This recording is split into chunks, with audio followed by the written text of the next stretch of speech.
Hey guys, Storyhawk here again. Hope you're having a great day. I'm just reading some more stories from the revenge subreddits. So let's get right into it. Falsely accuse me and withhold my pay? Say goodbye to your business. So this happened a little bit ago at my first job. I worked at a small local spa company. There was only about 6 workers there. I worked there for a year and a half and only met the owner once, but talked to them on the phone a lot. She was batshit crazy, but that's besides the point. Anyways, I got hired because my friend's mum, P, was the manager, and someone had quit in the middle of their shift, so they needed someone fast. I worked really well there, and learned very fast.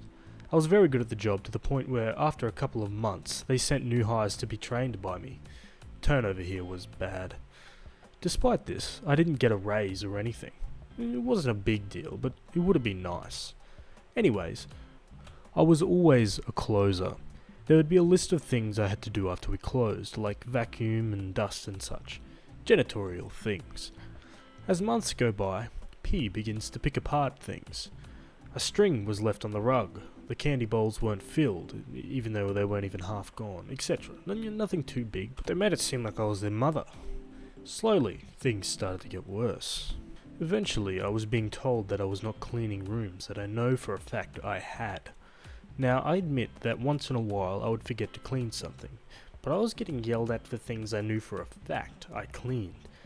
My other problem was that when my co-workers would forget the same exact things, she wouldn't yell at them, but would just say, "Try to remember," or something along those lines. Eventually, P got other co-workers to lie so that she could report me to the owner. Many days I came right from school and would be wearing jeans. P left right when I got there, so after I clocked in and counted the drawer, I would go and change into my work pants. Well, other co-workers would lie and tell her I never changed. After this, I began taking pictures and time-stamping them.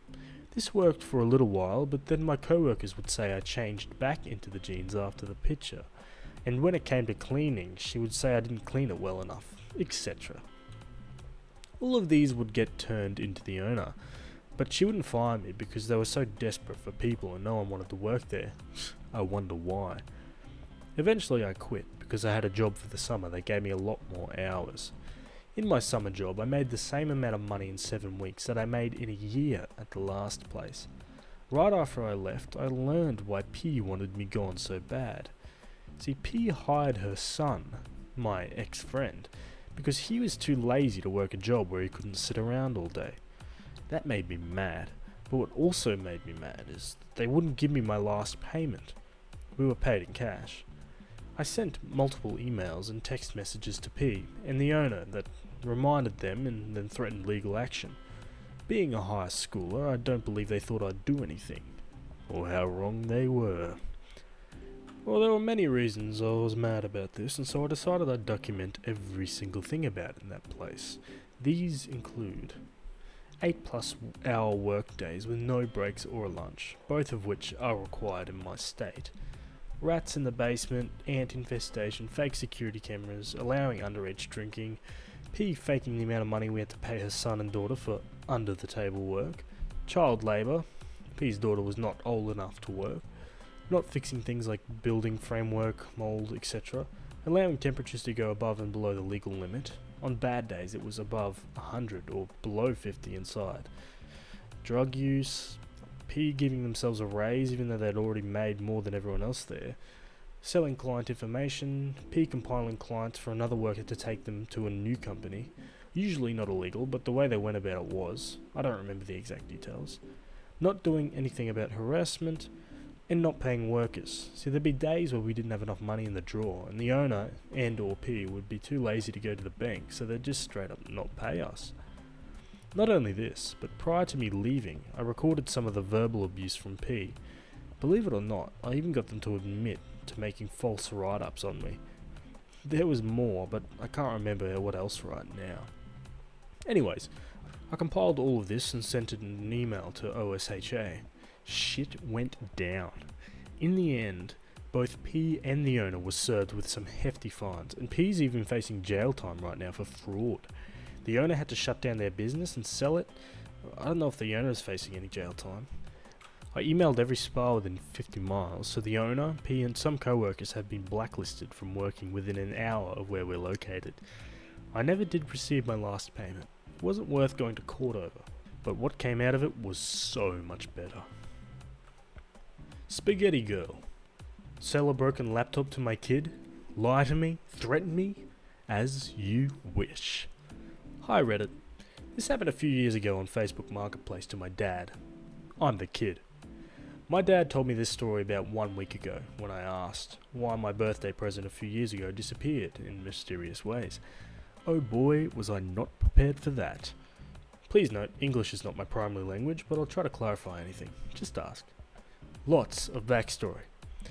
I was around 13 at the time. I'm now 19. I was hooked on Minecraft, and me and my dad spent quite some time on the Xbox 360 version. I got good grades in school, so he decided it was time for us to switch to PC. He already had a pretty good PC for his work as a programmer and IT administrator, and he wanted me to get a cheap laptop. We had a hard time and almost no money, so it had to be cheap and used. He saw an offer on Facebook Marketplace from a girl he and my mother met at a club he was DJing at a few years back. Let's call her Spaghetti Girl. She was selling lots of stuff because she moved in with her boyfriend and her kids. Among that stuff was a cheap laptop. Nothing fancy, pretty scuffed, and only the network port didn't work, according to her. No big deal, and for €50 or 54 USD, it was worth a shot. My dad contacted Spaghetti Girl and wanted to pick up the laptop just in time for my birthday. He had to wait for his paycheck. Rough times. When the day came, he went to the agreed spot, but she didn't show up. She called later that day and told my dad that she'd had to wait for her boyfriend to wipe the hard drive and she didn't trust my dad. My dad assured that he had no intentions to snoop around in her stuff and he could help her with that. After all, he's an IT guy. No, my boyfriend works for the CIA and he's a hacker. Yeah, right. A CIA hacker in Germany by the name of Hans Huber. Name change, but a very German name. Okay, fine. She insisted that the laptop still works and just the network port is busted. After 1 week, my dad picked up the laptop, paid the $50 and headed home. He couldn't test it on site because the battery was dead. Back at home, the laptop was, of course, dead. He opened it up and found a mixture of nicotine, coffee and undefined fluids. Close your eyes and imagine the sound of a Velcro strap being pulled open. That was the sound the keyboard made when he tried to lift it up. I still remember that sound because I stood next to him and wanted to get my laptop going ASAP. I cried the whole night. Of course, my dad contacted the pastor lady right away. She insisted that he must have broken it as it worked yesterday, and that she also wanted €10 for the bag she gave him with it. My dad was calm on the outside, but he locked up his office door for 4 hours and instructed us to not go in there for the next few days. Finally, after a wall of text, the autopsy. Remember that my dad was an IT administrator at the time? Well, turns out he was pretty good at his job. He was a guest lecturer at some universities, held talks about data recovery on conferences, etc. My dad plugged in the still good hard drive into his work PC and had a look. Of course, Hacker Hans only had formatted the drive. He recovered some files to look for any logs that would indicate that the laptop had worked yesterday. The last files were from half a year ago, and it wasn't shut down as the dirty bit for Windows was also set. Everything indicated that the laptop was dead for at least half a year. Great work, Hans. On the second evening, when my dad was looking for evidence, he stumbled across some pictures. One of an elderly man with a guitar, a few from the nightclub back in the days. I remember how I heard my dad laugh inside his office, but I wasn't allowed in and the door was locked. That upset me back then. Now I understand. The spaghetti incident. She had some pictures taken of her with some spaghetti meticulously rolled up into a circle on her breasts. Lots of spaghetti, with a blob of sauce in the middle to cover up the nipples. Her boyfriend was sitting next to her with some chopsticks. I mean, who in the world eats spaghetti with chopsticks? And who pays a photographer to take pictures of that? My dad tried to ask her for the money back and even offered to help and get her files back. Didn't mention the spaghetti pictures. She went on to attack my dad publicly on Facebook. Stuff like, "There's this guy," Dad's name, "who tries to blackmail me. What should I do?" And, "No, I don't want your pictures." And to top it all off, "When my boyfriend learns about this, he'll hack you." A few private messages followed. "Shut up about that stupid laptop and give me the €10 for the bag, or else I'll tell everyone you wanted to rape me." Also, a few insults. My dad had enough of that. He suspended his Facebook account and went silent. He almost lost his job and family over this, but he was smart enough to save all the chat logs with her, so he could prove to my mother and his boss that he wasn't blackmailing anybody, and he wasn't sending nude pictures to anybody. Yet. The revenge.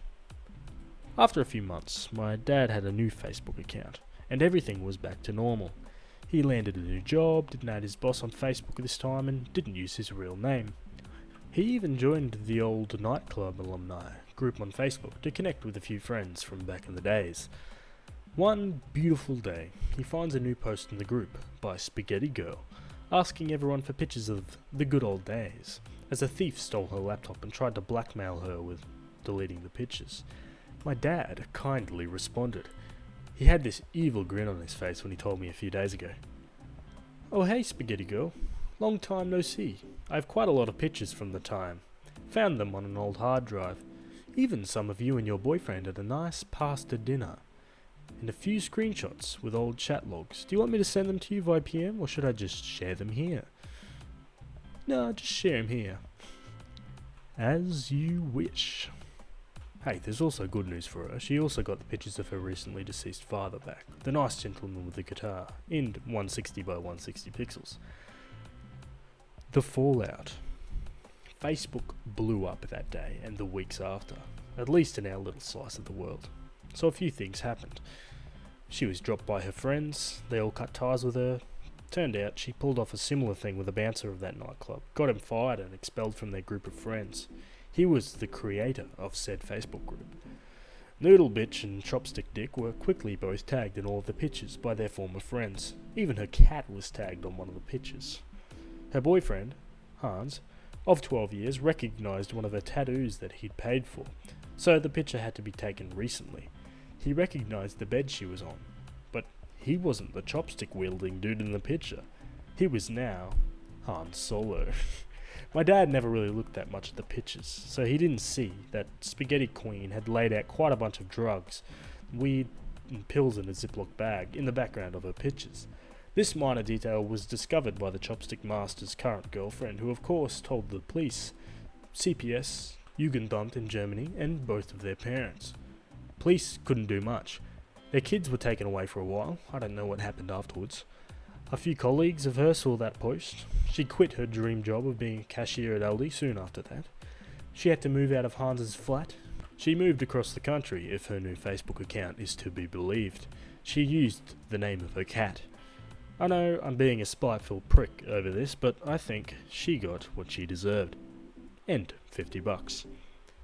Today, we sold the hard drive and the RAM from the laptop for €30 each afterwards. With the money, my dad bought a used HP desktop for me, Minecraft at 30 FPS. Coming from the Xbox 360, this felt right at home. For my 17th birthday, I got a, back then, brand new computer, Ryzen 1600X, GTX 1060, 16 gigs of RAM and a brand new SSD, with no spaghetti pictures on it. My dad and I still play Minecraft together. He's now a software developer at a bigger company and we have no concerns about money. Not rich, but not paycheck to paycheck. Not all heroes wear capes, but my dad does. He went to Minecon. Hey guys, thanks for sticking around till the end. Hope you enjoyed those stories. Make sure you hit like and subscribe for future videos, and I'll see you in the next one. Cheers.